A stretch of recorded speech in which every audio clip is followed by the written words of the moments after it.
Hello folks, and welcome to another helping of Mr H's Hot Pot. It's been quite a while since I've been out on the road taking a look at little curiosities, but we're back. It's a nice day today, so me and Mrs H, we thought let's take little Toby out and the girls, and why not. So what have we come to have a look at today? Well, today I've decided to come to Gawsworth, which is in Cheshire. It's Cheshire, Macclesfield type area. And I've come to have a look at the grave of the last known paid Court Jester in England, a fellow by the name of Samuel Johnson, or Samuel Maggoty Johnson as he became known in death. Now during his life he was also known as Lord Flame. He used that as his pen name, where he wrote some plays, and he did a few books as well apparently.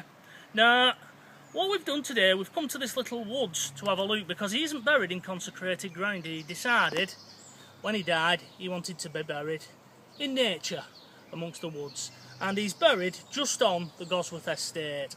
Now he died in 1773 and he died aged 82, which is a fair old innings for somebody back in those days. So we're now going to take a little look at his grave because it's quite unusual. It actually has two headstones, which I'll explain when we get to the grave, which is just up this little hill here. So without further ado, myself and Toby are going to make our way up there now. So follow me, come on, let's go. So here we are at the grave of Samuel Johnson, or Samuel Maggoty Johnson as he was known in death. In life he was also known as Lord Flame.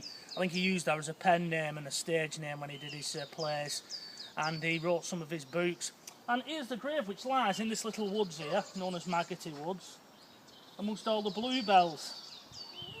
Now, there's nothing really remarkable about it. It's just the sort of tomb that you'd find in a churchyard.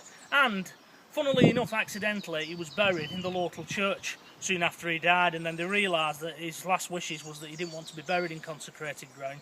So they brought him here and buried him in this vault. Now, this vault wasn't built for him. He had it built for his servant who lived with him in his house after he'd retired. The lord of the manor here at Gawsworth, he was so well thought of, this particular jester, that afterwards he gave him a house and he allowed him to live in it on his land. But when he died, they buried him here. Now, his servant who'd lived with him, I think there was a bit more to it than just a bloke and a woman living together, because he'd have a grave built for somebody who just works for them. But the brother of that woman said, no, I don't want her buried in unconsecrated ground, I want her buried in a churchyard. So that got stopped, and he decided to use the grave for himself. So we'll take a look at this now, because it's a bit odd because there's two gravestones to it. There's one that was the original one that was put there in 1773, and the inscription was probably written by Samuel Johnson. And in it, although it's oldie world, you can see where he's poking fun at religion and death. And then the Victorians came along in 1851 and thought, oh, we're not having that, very stiff and all that, pious, and they decided to put their own gravestone over it. So we'll take a look at the original first. Now, unfortunately, I can't read all that. It's in such old writing hand. It's very old. But as you can see, there's a lot of lettering to that, so that would have cost a hell of a lot back in the day, and especially the thickness of the stone. Now, what the National Trust have done, who keep care of this little woods, they've handily put the inscription there for us. So if Mrs H will just pause on that for a moment, it'll give you time to read it. As I say, it is in very old world, and perhaps the joke that's in there has been lost now through the passage of time. I certainly don't get the joke in it, do you, Mrs H? Not at all. The only bit I can see that's a bit racy is the bit where it said she possibly might take his leg or thigh. So we'll now take a look at the second gravestone that was placed on this tomb, and it's this one here. Now this one was made by the Victorians in 1851. Again, you can see there's a lot of lettering. I'm not going to attempt to read that. Once again, the National Trust have placed a little plaque there telling you what it actually says. Now one thing you'll notice is that it mimics the original, that piece of stone. Again, there's a lot of lettering on it, and I should imagine back in the day it would have cost quite a penny to have that carved.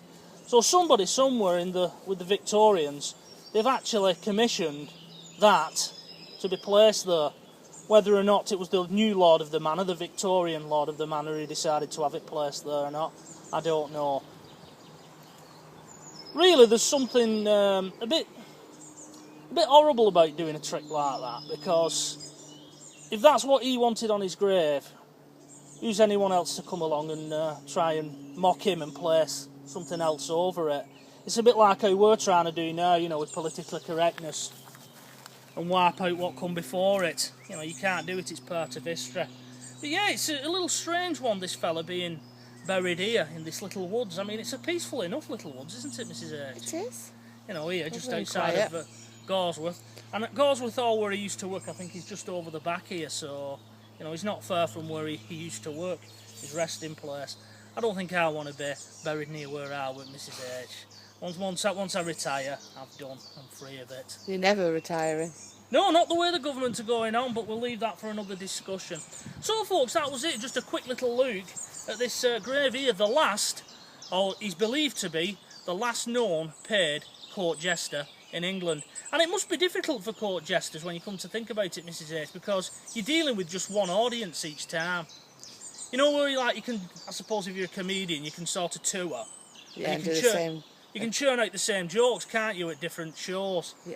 You know, some people trade off the same jokes for 10 years that way on, but he wouldn't be able to do it. And the minute you stop being funny, you're out the door.